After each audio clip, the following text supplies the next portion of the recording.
হয়েছে, কিন্তু যেই জিনিসের পরিবর্তন হয় নাই, যেটার পরিবর্তন হয় নাই, পরিবর্তন কেউ করতে পারে নাই, তার নাম কি?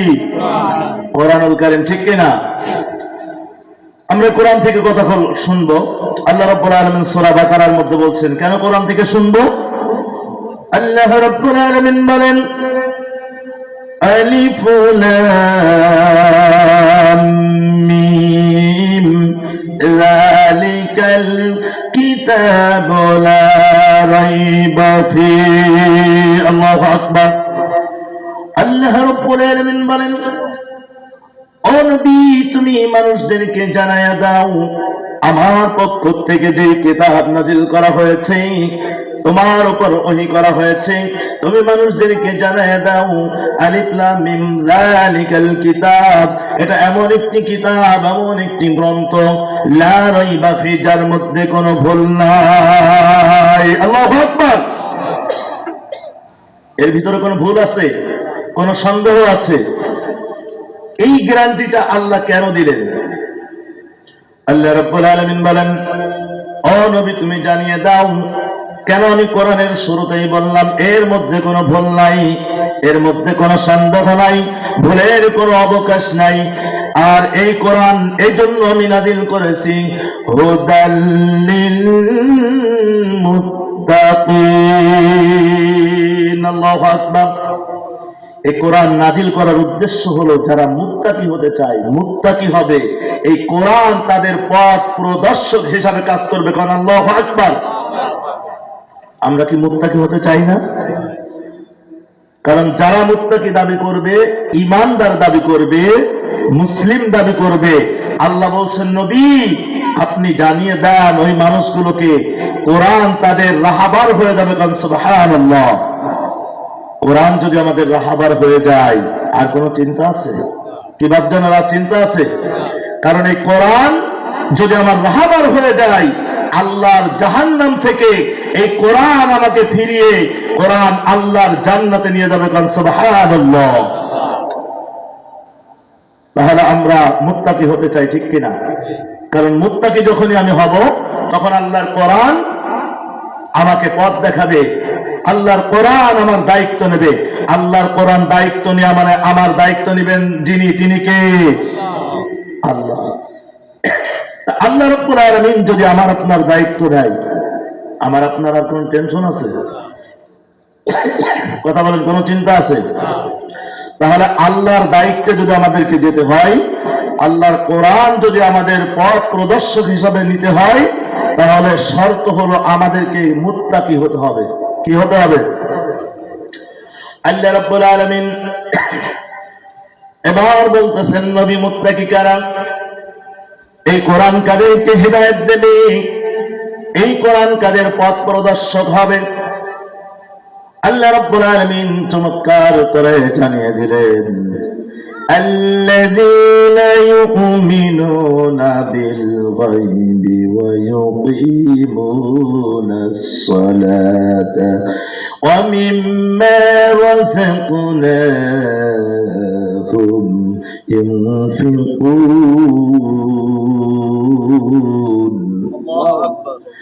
আল্লাহ রাব্বুল আলামিন বলেন, নবী মুত্তাকি যারা হবে, এই মুত্তাকির তিনটা বৈশিষ্ট্য থাকবে। আয়াতের মধ্যে আল্লাহ বললেন প্রথমে কয়টা বৈশিষ্ট্য? মুত্তাকি তো তারা, মুত্তাকি ওই সকল মানুষ, আমার ওই সকল বান্দা বান্দি মুত্তাকি, আল্লাযীনা ইউমিনুনা বিল গায়ব, যাদের এক নাম্বার চরিত্র হলো তারা অদৃশ্যের প্রতি বিশ্বাস স্থাপন করে। মুত্তাকির এক নাম্বার গুণ কি? যারা অদৃশ্যের প্রতি বিশ্বাস স্থাপন করে। অনবিক মুত্তাকির আরেকটা গুণ হলো,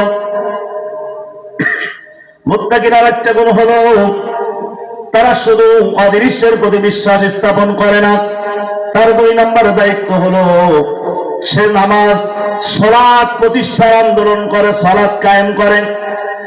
তিন নম্বর হলো আমি আল্লাহ তাদেরকে যেই রিজিক দিয়েছি, এই রিজিক থেকে তারা আমার রাস্তায় খরচ করে। বাপজানেরা, আমরা বলতে চাই আল্লাহর নিয়ামত ছাড়া, আল্লাহর রিজিক ছাড়া আমার কই আছে? আমার কিছু আছে? আমি যা আমার বলি, আমিটাও আমার নয়, এটাও আল্লাহর দেয়া রিজিক। বলুন ঠিক কিনা? আমি যে কথা বলি এই কথাটাও আমার ব্যক্তিগত না, এই কথাটার রিজিক কে? কার? আল্লাহ রাব্বুল আলামিন বলছেন, বান্দারে তোমরা যারা আমার নাফরমানি করো, আমার কোরআন শুনতে চাও না, আমার কোরআনের বিরোধিতা করো, আমার উপর ঈমান আনতে চাও না, আমার বুঝে আসে না, কাইফা তাকফুরুনা বিল্লাহি ওয়া কুনতুম আমওয়াতান ফাআহইয়াকুম সুম্মা ইউমীতুকুম। আল্লাহু আকবার। আল্লাহ রাব্বুল আলামিন বলেন, বান্দা আমার সাথে নাফরমানি করার পূর্বে একটু চিন্তা করো, কেন তুমি ঈমান আনবে না?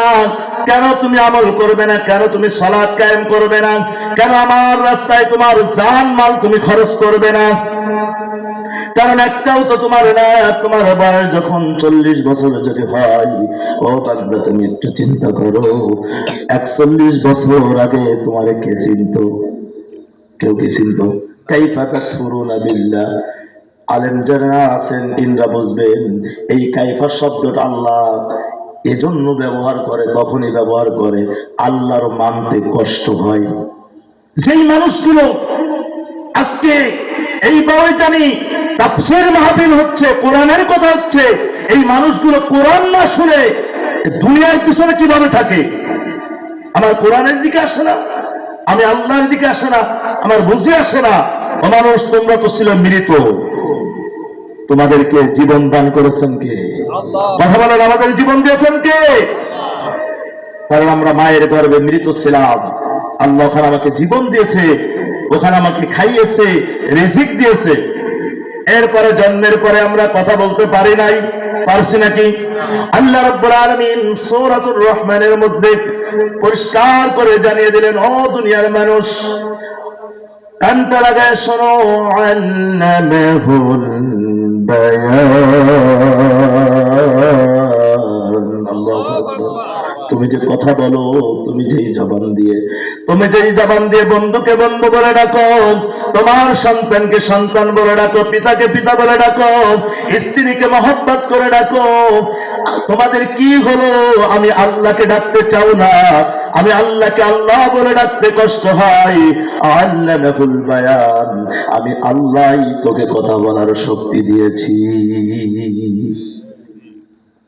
তাহলে আল্লাহর উপর ঈমান আনতে আমাদের সমস্যা আছে, কারণ আমি যেই জবান দিয়ে কথা বলি এই জবানের মালিককে আল্লাহ রাব্বুল আলামিন বলেন, বান্দারে তুই কি দেখিস না তোর এলাকার মধ্যে কত মানুষ আছে, তোর থেকে চেহারা সুরত ভালো, তোর থেকে বডি ফিগার ভালো, তোর থেকে উঁচু লম্বা, কিন্তু আমি আল্লাহ তাকে বাক স্বাধীনতা দেই নাই, বাক শক্তি দেই নাই, কথা বলার ক্ষমতা দেই নাই, কথা বলতে পারে না। আছে না নাই? তাহলে অবশ্যই আমরা আল্লাহর প্রতি ঈমান আনবো। রাজি আছি না নাই? ঈমান তো আমাদের আছে, আরো মজবুত করব। কারণ ঈমানটা মজবুত করলে এই ঈমান কি মুত্তাকি কি? তাহলে মুত্তাকির কয়টা গুণ পেলাম? প্রথমত এই আয়াতের মধ্যে আমরা 3টা পেলাম। 1 নাম্বার হলো অদৃশ্যের প্রতি বিশ্বাস স্থাপন। এই অদৃশ্যটা কি? অদৃশ্য মানে হলো যেটা দেখা যায় না, এই চক্ষু দিয়ে দেখা যায় না, অন্তর দিয়ে অনুভব করা যায় না, কল্পনা করা যায় না, এর নাম হলো অদৃশ্য। কথা বলেন ঠিক কিনা?